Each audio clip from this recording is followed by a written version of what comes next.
practice, practice, practice, and just be prepared. But either way, take a breath. It'll be okay. And if nobody shows up, nobody shows up. It was good practice.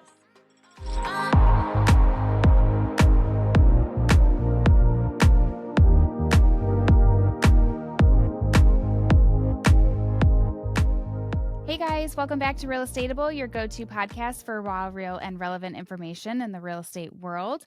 Today we have Cate Waggonner-Lee, and we are going to be interviewing her all about hosting seminars. We have struggled with this over time, so we're so excited about all of her fresh ideas that she's going to bring to today, and you're going to want a notebook out, so grab that and let's take a listen. Hey guys, welcome back to Real Estateable, your go-to podcast for raw, real, and relevant information in the real estate industry. Today we have an awesome interview for you. We have Cate Waggonner-Lee, who is going to talk to us about hosting seminars and a little bit about client events as well. So we would just want to say thank you for joining us today. Can you just tell us a little bit about how you got started in real estate and a little bit about yourself? Hey guys. I have been in real estate for 21 years now. My career can officially drink, which you kind of need to do in real estate sometimes. Let's see, I started straight out of college. Actually, I was going through all the personality tests and profiles in college with the career coordinator, and nothing was sticking. Like none of the traditional, in the box kind of careers were fitting. Somebody mentioned real estate to me, and it was like the light bulb went off. Like, that is it. I like dealing with people. I like a little bit of paperwork. I like doing something different every single day. I'm not a 9-to-5er. So I started with a larger brokerage in our market and was there for about 12 years. Really enjoyed it. It was great for training, met some wonderful people, networked, partnered up with somebody there. And we ended up moving to a mid-sized brokerage, and that went well for a while. And I decided I wanted to get into leadership, management, ownership. And so at that point in time, I'd actually met my now husband. He and I opened a company together, ran that for a little while, and realized it was a little more than I wanted to take on. So I enjoy running a team, mentoring, and coaching. So instead of running a brokerage, we decided to merge with a large national brand, and I just kept my team. And so we run as a really well-oiled machine now. And then I've also stepped into the coaching role with Jared James, which is how we've met, which is great. And so I'm able to train new agents, mentor some seasoned agents, coach agents, and do a little bit of all of that, as well as sell myself. So I do have a team right now of 7, including myself, and they are all phenomenal, just awesome people. We work as all individual agents, but we're like a big family. So it works really well. And I'm a mom of 4 pretty cool kids, married to, again, my husband, who he's actually in law school now. So we got out of the real estate world. He used to be an appraiser and decided he wanted to go back to law school. So we're just living the life and enjoying every day is different, and it's fun. So yeah. I feel like there's so many similarities to your team, like watching you on social media, like how you're built and like the individual but team mentality is very much like the team that we're on as well. And I think you're doing social media so well. You missed that part, social media, and your Rubicon Realtor. Thank you. What you're known for. I love that approach. We have a Jeep girl too, that we have on our team as well. And so she does a lot of like the ducking. I'm like, I don't quite understand any of that, but I'm sure you can relate. And many of the listeners can relate to that. I'm like, I just can't imagine getting up and out of that multiple showings out of a Jeep. It's fun. Mine's not super lifted though. So, but yeah, some of them are, it's a really cool family. And the ducks are just like a little way to say, like, I love you. Hey friend. Like I don't know. If you see a Jeep on the side of the road, I guarantee you another Jeep is going to stop. And I mean, we're in a parking lot. You always park next to each other. It's just a community, and it's really fun. And yeah, I've been driving a Rubicon for quite a few years now, and somebody just mentioned, hey, you're like the Rubicon Realtor. And I'm like, I guess I am. So why not brand it? I want to brand that. Have fun. Yeah. It works. It works. And I feel like it's super approachable too. So definitely your social media. I'm getting all of social media across our interview too. I see the real you across your social media. So kudos I hope on that. so. I mean, what people want to know you for who you are. So if I have a zit, I'm going to show it off. I think I did when I was plucking my chin hairs one day, and it's like, I'm just a human being. You got to have fun And with then you it. get like, you're like, my chin hair's got 100 likes and my beautiful listing got 2. Yeah. Exactly. Of course. Exactly. That's how it goes. I don't know if you saw, but I stole an idea from, I forget, she's a TikToker. I think it's Granny Fran or something, but she dances through all of her listings. And so I stole her idea and did that. I danced through a listing, which was the most embarrassing, horrible thing I've ever done. But yes, it gets all the attention. All the silly stuff all gets the the attention. attention. Yeah. Yep. The things you're like, I really hope this doesn't take. You're like, dang it, now I need to do this every day. The embarrassing For the stuff rest of always forever. sticks. Yeah, for totally. sure. Where are you located at? What areas do you serve? I'm in Metro Indianapolis, so in Indiana. Oh, okay. Right in the Midwest. I'm from Indiana. So, are you?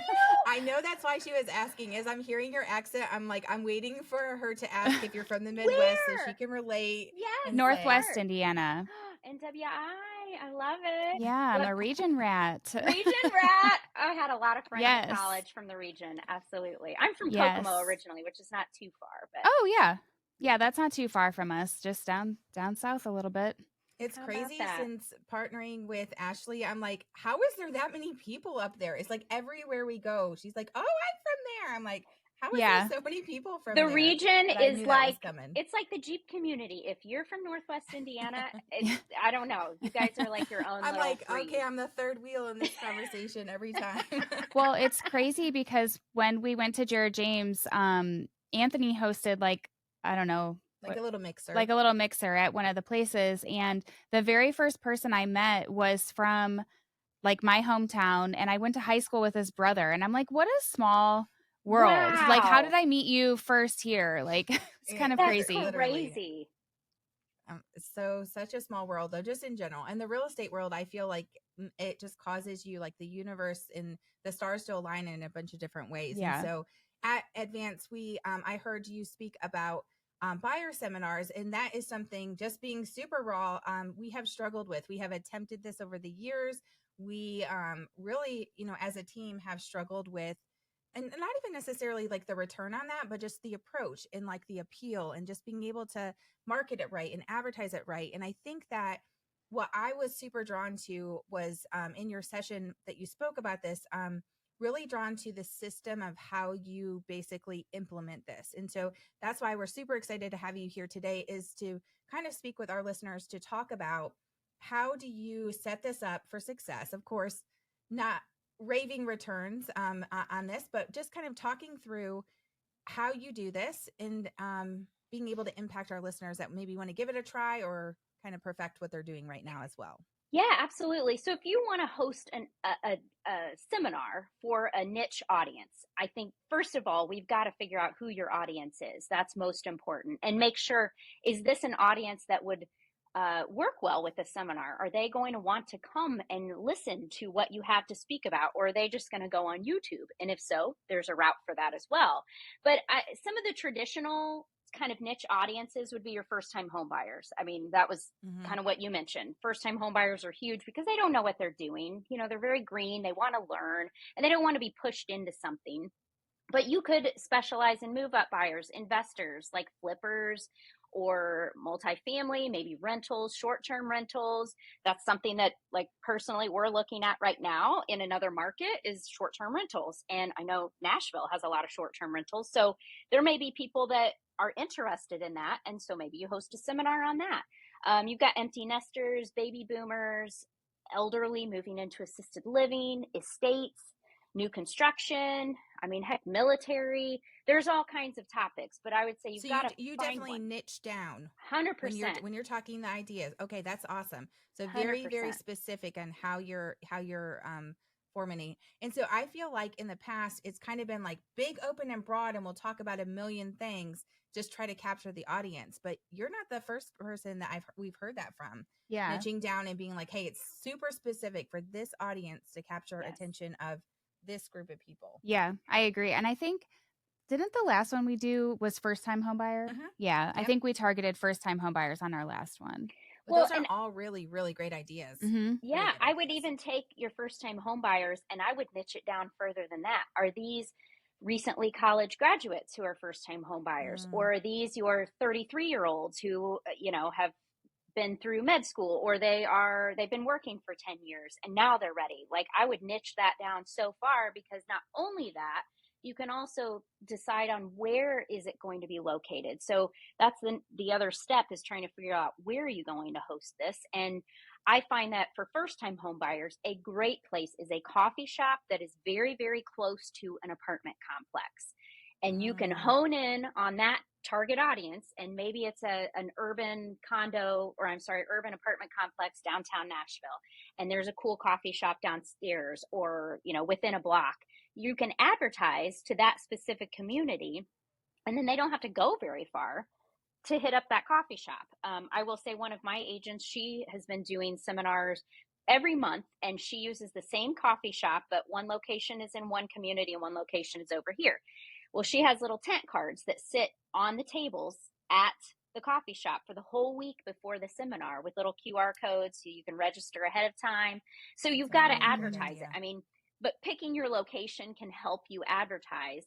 But again, if you're picking a Starbucks that's on a highway and there's nothing around, you're probably not going to get a lot of attendance. I would also say, with location, I try to stay away from your own real estate office. Mortgage offices are a little more relaxed, but part of it is we want people to feel comfortable and not pressured. And walking into a real estate office, whew, I feel like I have to sign a contract when I walk in. We don't want them to feel Yeah. that Yeah. way. Yeah. Yeah. So, Well, um, and you find that we've always worried about like it being too busy, too loud, too like where we couldn't make the connection. So what are your thoughts about that? Like for the listener that's thinking, well, there's no quiet coffee shops. Those are all booming. There would be no way for me to have more than, a one-on-one or a two-on-one conversation. There's no way to present in that kind of space. So what are your thoughts as far as what that would look like, and kind of maybe the perception that it's not, it's not necessarily a PowerPoint on a, in a conference room kind of setting. right. And I would say, depending upon your audience, you may want a PowerPoint, but like you said, with Mm-hmm. first time home buyers in a coffee shop, you're right. It is a little bit louder, but sometimes that creates atmosphere to let people relax. We're not Very looking to true. host 50 people. My goal would be Mhm. to host somewhere between 5 to 10, so that I have an opportunity to build relationships and answer direct questions. You're going Mm-hmm. to have it's just like an open house. I would rather have 5 groups of people through than 50. 50, I'm not going to be able to connect with all these people. I want to be able to start and build a relationship with everybody. I'd rather have 5 solid leads than 50. So in a coffee shop, if it's loud or whatnot, first of all, meet with the owner of the coffee shop ahead of time, or the manager. And if it's an open air where they don't have an area, some coffee shops have a side room. McAllister's, I don't know if there's McAllister's there, they usually have a side room. But you can ask if we can rope off an area. Can I reserve this area? And I mean, this may be something you invest in. Are those, what do you call those posts with the little rope, Yeah. velvet ropes? Yeah. velvet Yep. ropes? Yeah. Yes, so that Yes. you can set aside an area, and then all those people that are coming in, they're looking over, what's going on? Come on over. Why Mm-hmm. not? Mhm. So I look at it as more of an opportunity. And again, if it's an intimate setting, there shouldn't be an issue with noise, because you're not speaking all the way across the room.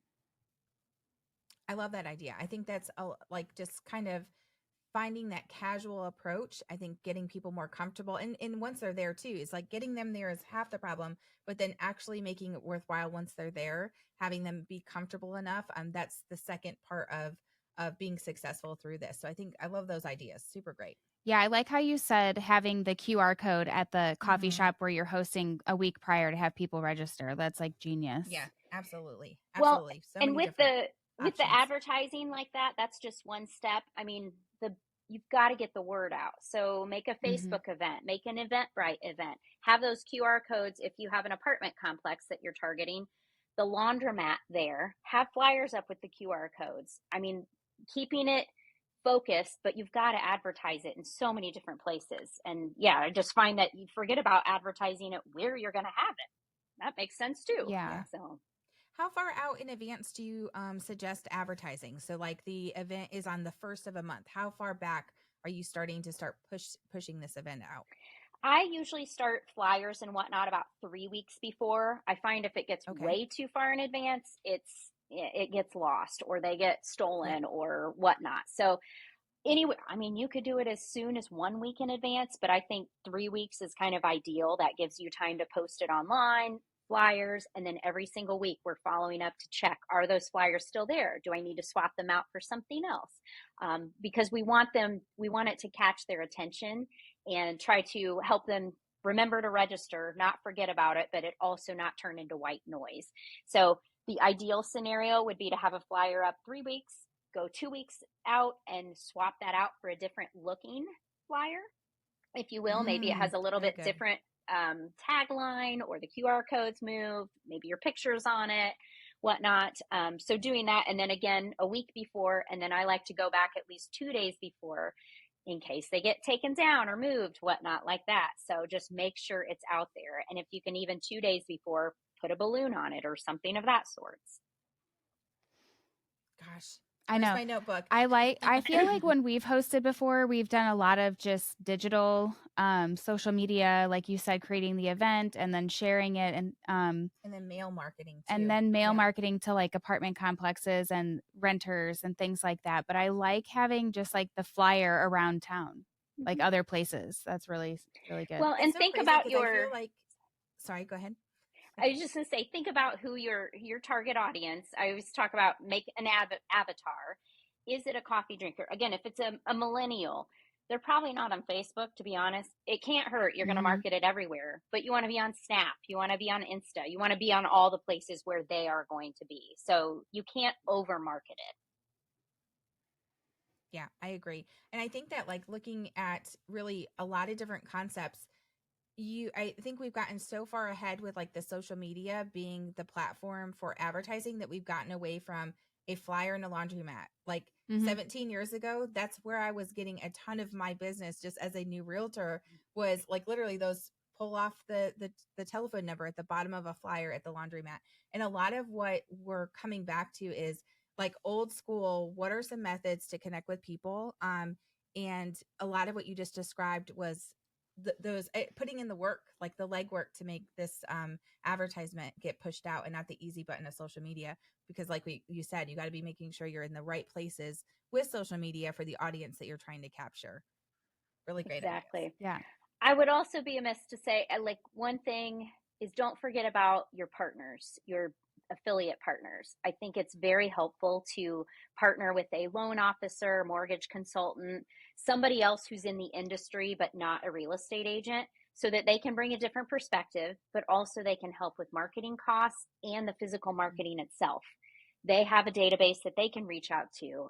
You can share off, trade off on who's delivering flyers, whatnot, things like that. So, and I think also just having two people advertised, it's like, okay, I'm going to get a wealth of information here. So don't forget about that. You might even use their office, their location.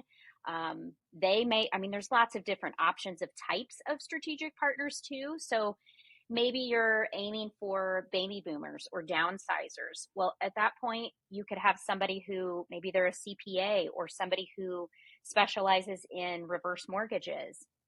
So you're talking about things that are applicable to what they're looking for. But I do think first time homebuyers tends to be the most popular seminar because they're very green, naive, and they know they need to learn and they need to come to an expert to do Yeah. that. Well, and I like the first time home buyers, like first time home buyers military, first time home buyers. We have a state university in our town. First time home buyers, those that are like, 40 plus that hadn't done it in like the typical time frame. Targeting that even more so, because I also think that sitting down when we've had most recently some of our folks that have shown up have been like just out of college, still in college. If we would have put into the mix someone that's 40 plus looking to buy, Hmm. completely different conversation. So I think that also will help with the conversation that you're having to be focused around in the same questions, like their questions completely different than someone on a second careers type of questions. So super great ideas. What advice would you give someone who might be nervous to just host and speak in front of strangers? Because I feel like that's a real thing. I mean, people might be nervous or like, what if I can't answer a question? What advice would you give those listeners? Great thing, because I'm not a public speaker. I do not like public speaking. But one of the great things I would say is remind yourself, you know more than these people. I don't care if you just finished your pre-licensing class and you're just now getting out there, you already know more than the people that are there. You have life experiences. Lean on that. Lean on the fact that you do know more. And then the other thing would be, have yourself a set, I call it an elevator speech, but a set response if you don't have the answer. So if somebody asks me something and I've just gotten used to it, you know what? I'm not quite sure on that. Let me get back with you on that. Can I get your email address and I'll touch base with you. So just have your script ready to go and repeat it over and over and over your head.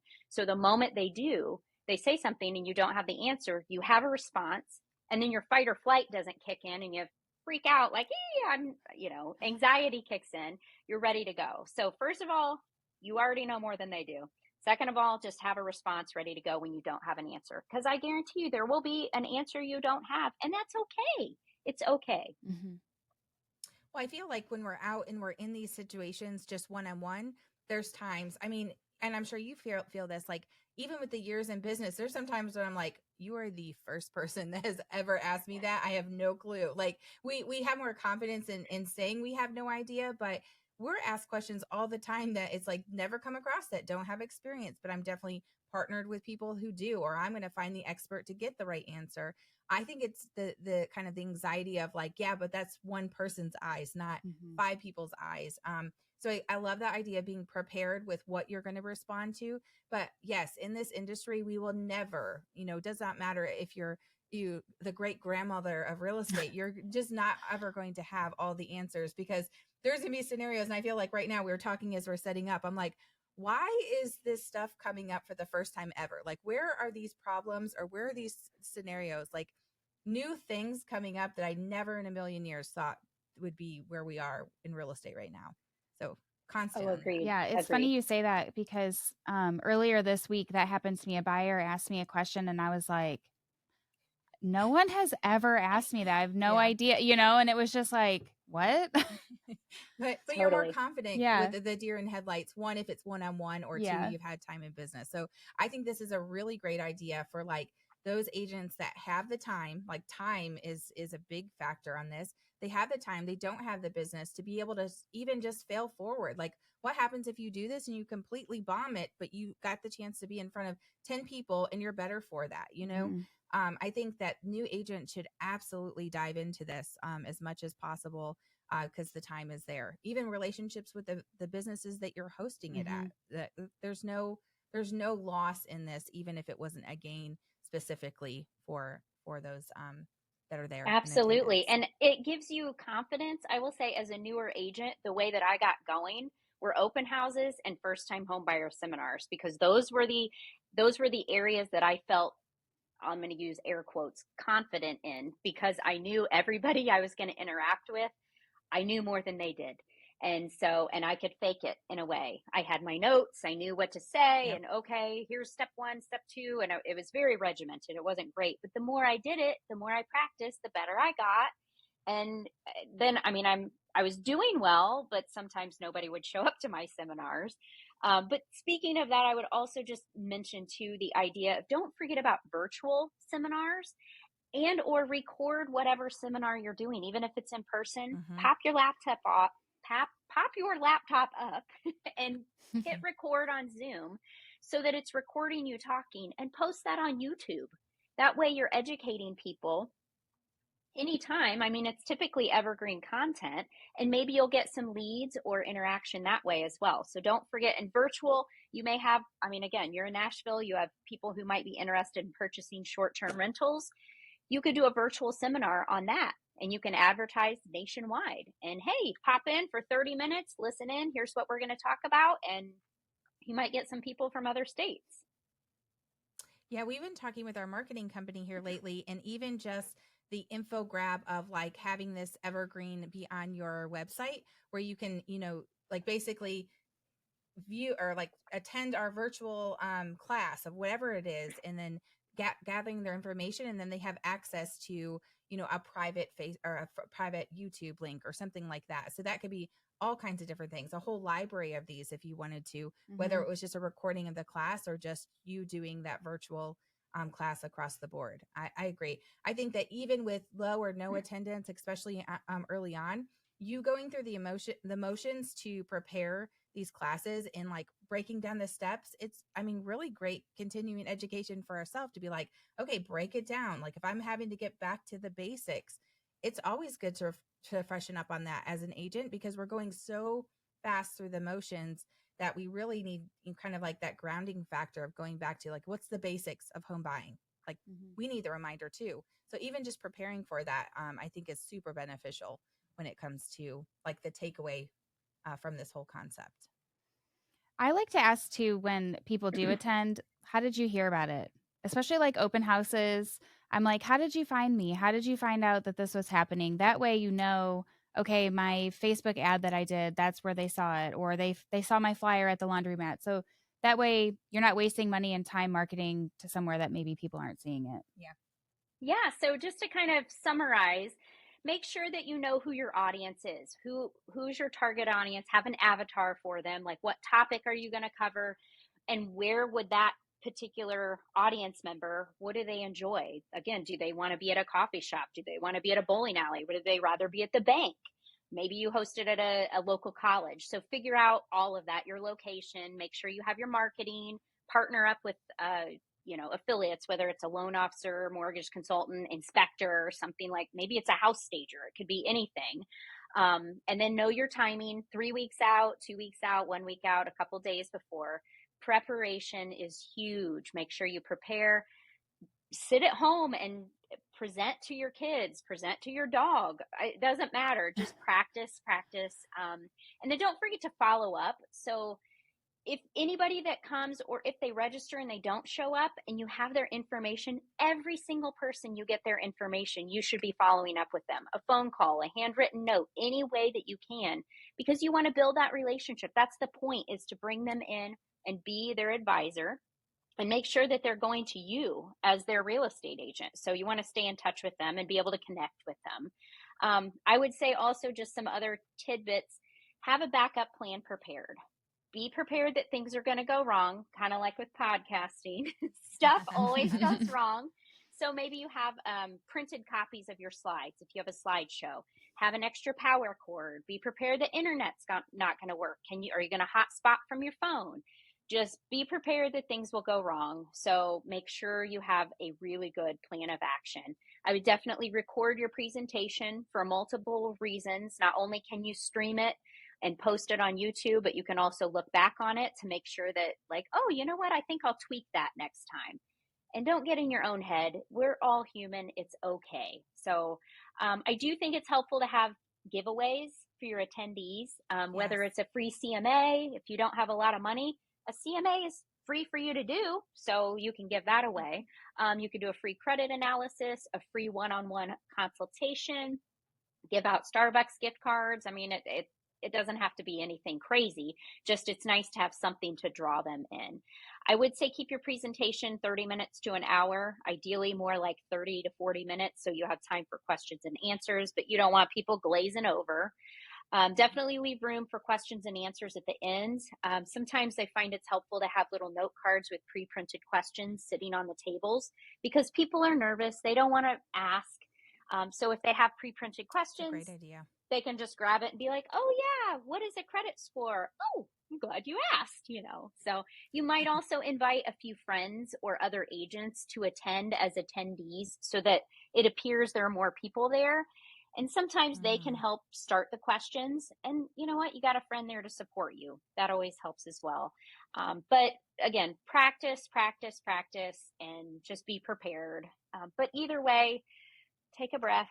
It'll be okay. And if nobody shows up, nobody shows up. It was good practice. So, yeah. Well, and I was going to say too, any tips on creating the outline? Like, is there any resources that you have found helpful on like breaking it down, especially for the newer agents. Like, so for me, I'm like, okay, I could create a class out of anything. Yeah, that's 17 years in. You could create a class 21 years in. You could create a class. All of us with experience could be creating a class, but those without, any resources that you think would be helpful? I mean, I think the best thing, honestly, is to interview other agents from your office Yes. or other offices. I'm a huge advocate of once a week, you should be going to lunch with a seasoned agent. You'll learn so much, and ask them for their stories. Anytime you can include in your seminar examples, it doesn't have to be yours. I mean, you can pull stories from other agents. This happened one time.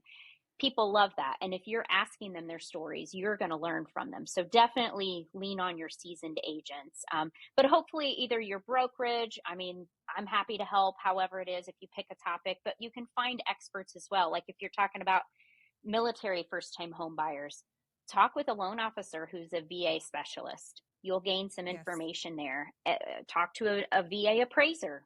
That's always good to know. Things like that. So definitely reach out to experts and just learn as much as you can. And from there, you're the consumer learning, so you can take that and put it into play for your attendees. Well, and I also think that like not having to overthink the plan process either, because I think to put 30 minutes of content out there, that's not a lot. I mean, we've been talking for 30 minutes and it has, very little outline to get us to this conversation. So I think that the prep to that does not have to seem overwhelming, like where it's just get started, start to kind of have, 3 or 4 things you want to talk about, and then create it where it can be the question and answer and the interactive conversation too. When you have people sign up, are they signing up that QR code? Is that going to a website, to an Eventbrite? Is that what way are you lead capturing their information? I like to use a Google form.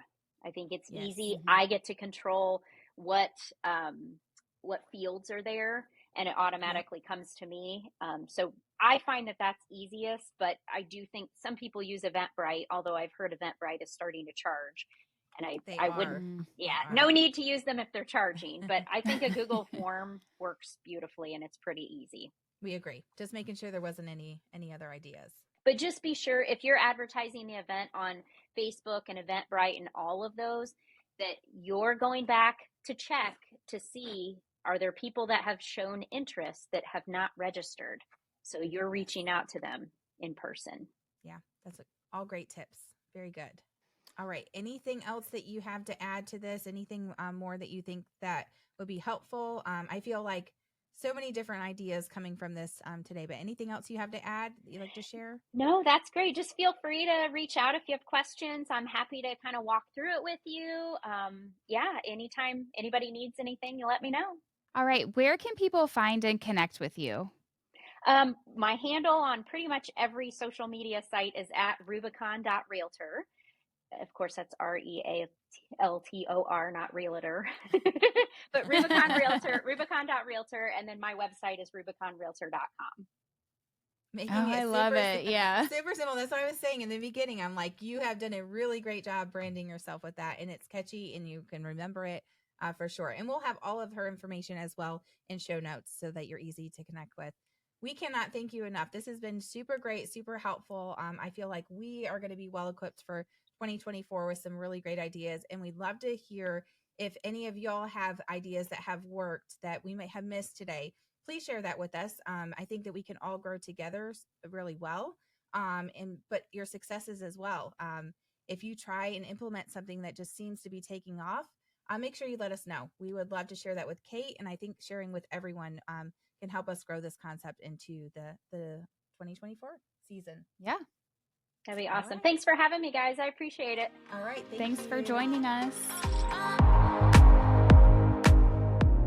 Wow, that was such a great conversation with Cate. I love her energy. Of course, it's because she's from the Midwest. Indiana. We all love her.